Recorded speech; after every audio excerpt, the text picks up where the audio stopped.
quite a bit of attention from outside of Wauwatosa. On the district's upgraded human growth and development curriculum, the recommended lessons depend on the grade level. In kindergarten, students will learn about consent and gender role stereotypes.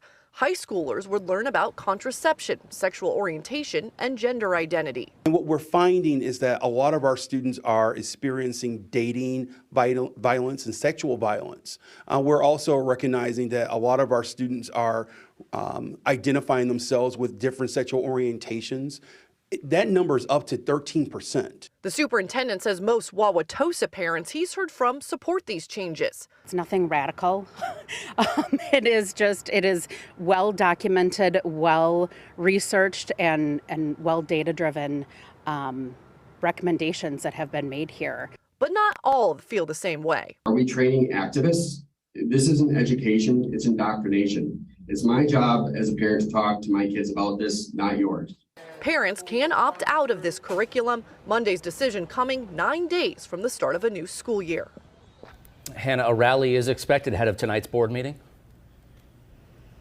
Oh, right. That's going to begin in just a little bit at 6:30, so a half hour before that board meeting. And there's some chalk art out here on the sidewalks of the administration building showing their support for this discussion and this rally that's going to be happening tonight. It is going to be in support of this new curriculum, as well as showing support for the LGBTQ plus community here in Wauwatosa. And we'll have an update later tonight on 12 News. Hannah Hilliard in Wauwatosa tonight.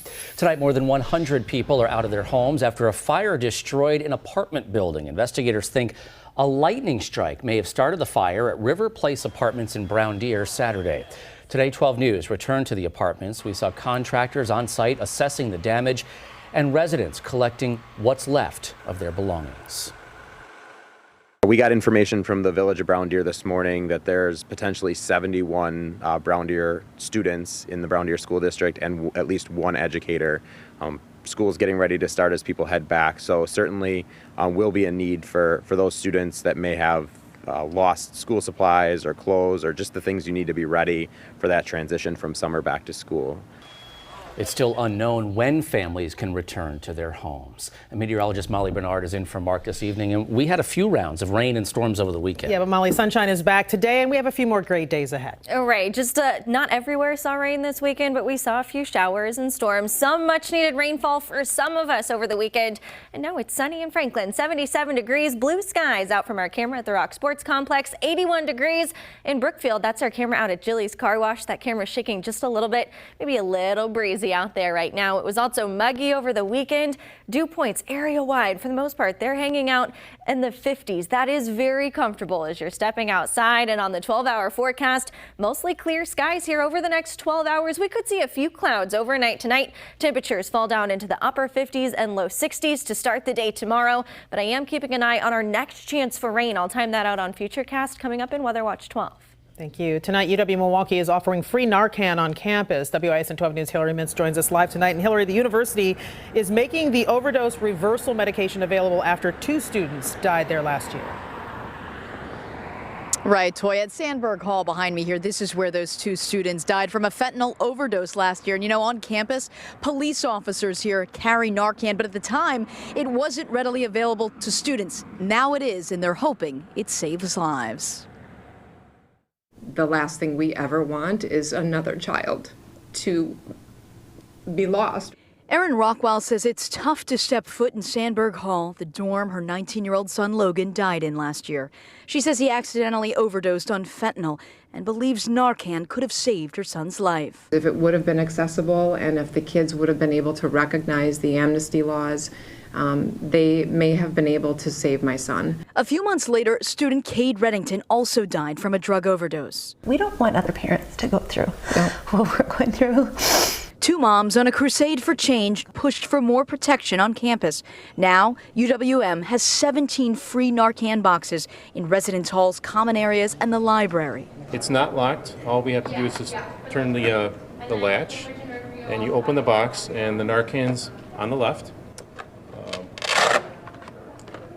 There's 2 nasal applicators inside of it. UW-Milwaukee Police Chief David Salazar says the nasal spray can interrupt an overdose if used quickly. The most important thing is if you do think you are recognizing an overdose, someone's turning blue, their lips are turning purple, the first thing to do is call 911 and then deploy this. Rockwell says while the pain of losing her son is still there, she knows her efforts will save lives. It's sad it cost my son his life.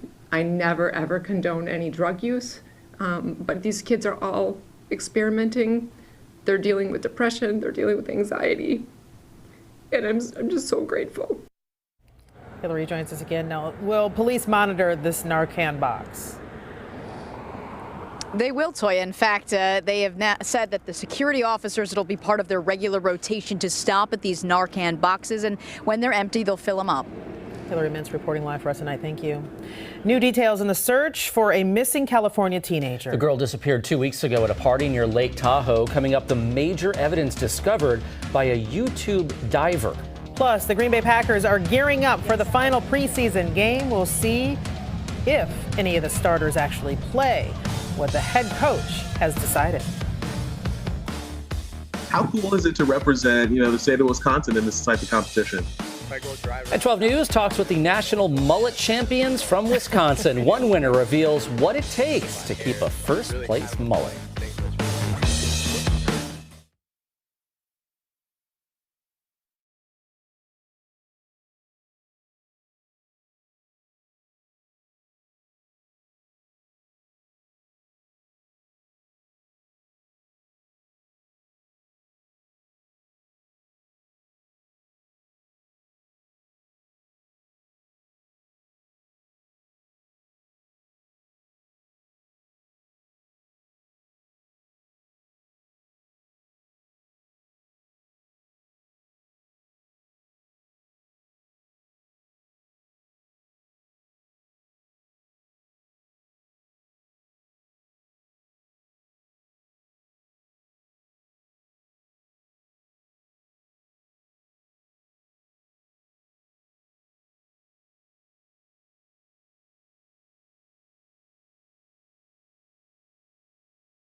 A body found in a California reservoir is believed to be that of missing teenager Kelly Rodney. The 16-year-old disappeared August 6th at a party with hundreds of teenagers near Lake Tahoe over the weekend.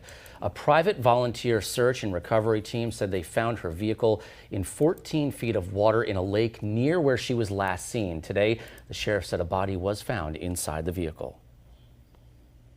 We believe it is our missing person. We have not been able to positively identify, but it's more than likely where we are today. An autopsy is set for tomorrow. U.S. Senator Ron Johnson says he's unsure whether he'll vote for legislation that would codify same-sex marriage into federal law, with concerns about protecting religious freedom. Where are you on this? Well, that is the concern right there. Yeah. It's a very legitimate concern. Does the amendment fix that, or I've got to see their amendment. We're working on an amendment as well. So before I'd ever support that, again, it's completely unnecessary. You have to understand this. I mean, that bill is completely unnecessary. The decision on gay marriage will never be overturned. This is where the Republican senator from Wisconsin, appearing exclusively Sunday on Upfront, previously said he saw no reason to oppose it. The effort to codify same-sex marriage is being led by Senator Tammy Baldwin, a Democrat from Wisconsin. She previously told 12 News' Matt Smith she is confident she'll have enough Republican support with or without Senator Johnson. Joyce is here now with a look at what you'll see new tonight at 6. Joyce? Patrick, a battle brewing on the border. Kent Wainscott is looking into plans for a new marijuana store in Illinois. With the Wisconsin state line just on the other side of those trees, plans for a marijuana dispensary here in Richmond, Illinois, are running into some opposition from people who live nearby, but not for the reason you might think. And the man hired, then fired while looking into Wisconsin's 2020 election results makes a guest appearance with the MyPillow CEO. The event, the local sheriff also in attendance, and the fallout tonight. That's right after World News with David Muir at 5:30. 2 Wisconsin boys are now national champions, all thanks to their unique hairstyle. 8-year-old Emma Bailey of Menominee and Caden Kershaw of Wausau won the USA Mullet Championship in the Kid and Teen divisions. WISN 12 News' Jaron Jordan caught up with Kershaw about taking home the title. How are you feeling this morning? Feeling great. I mean, the amount of support I've had and all the congratulations has just been something I've never really witnessed before, so it's really cool. How cool is it to represent, the state of Wisconsin in this type of competition? If I go drive around downtown, everyone knows who I am or whatever. So it's like being able to represent everyone because of my hair. It's just really kind of a funny thing, but it's really cool. What's the type of maintenance that someone has to do to upkeep a championship winning mullet? Just having it trimmed up nice and just getting up and doing it. You can't walk around with the bedhead. It's not how you get that's not how you win championships. You know what I'm saying? I'm actually going to take the $1,000 cash and I'm going to donate it to a local charity called Peyton's Promise. And their main focus is getting more food in food pantries and getting people the necessities that they need.